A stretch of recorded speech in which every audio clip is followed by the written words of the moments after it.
నీ పాదాలకు మూవల్ల నా అడుగులు సాగాలమ్మా, నీ పెదవుల చిరునవ్వుల్లా నా ఊపిరి వెలగాలమ్మా.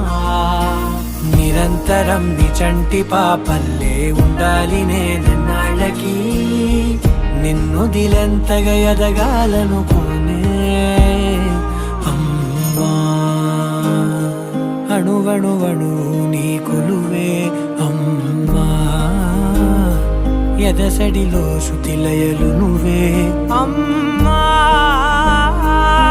నే కొలిచే శారదవే, నన్ను నిత్యం నడిపే సారథివే.